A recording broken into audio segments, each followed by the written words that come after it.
Сәлеметсіздер ме оқушылар? Бүгінгі жаңа сабақ 32-ші сабақ. Қысқы кеш. Оқушылар, бұл өлеңді орыстың ұлы жазушысы Пушкин жазған екен.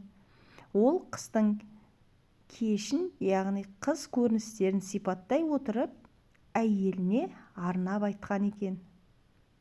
Бұл өлеңді аударған Тайыр Жароков. Қара боран көкті жапты, қарлы құйын қуалай, кейде ұлыған аң сияқты, кейде жылайды баладай. Қара боран көк аспанды жауып алды. Яғни көк аспанды қап-қара боран торлап кетті.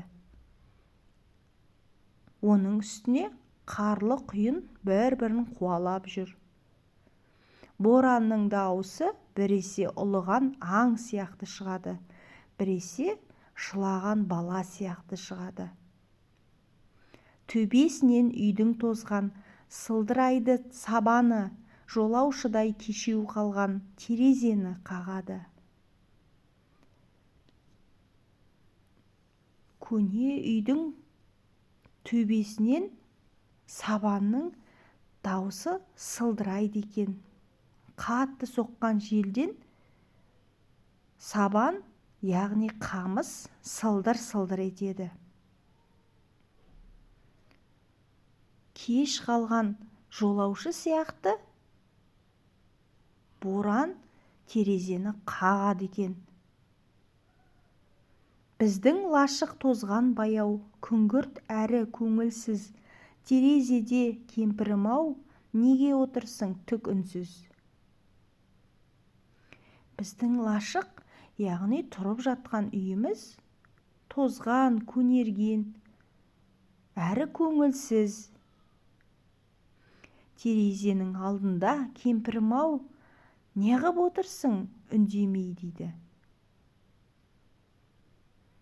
Әлде боран сыңсуымен, достым қажып біттің бе?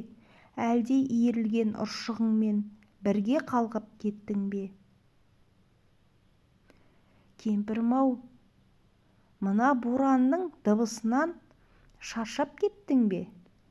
Әлде өзің иіріп отырған ұршығыңмен бірге ұйықтап кеттің бе дейді. Ән шырқашы тұрған құстай теңіздің арғы бетінде, ән шырқашы сұлу қыздай судан шыққан ертеңгі.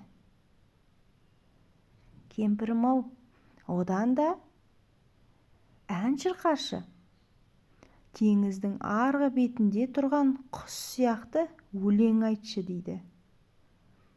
Судан шыққан сұлу қыз сияқты өлең айтшы дейді. Қарлы боран көкті жапты, қарлы құйын қуалай, кейде ұлыған аң сияқты, кейде жылайды баладай. Оқушылар, сіздерге сабақ түсінікті болды ма? Олай болса достарымызды шақырып, суретті әдебиет каналына тіркеліңіздер.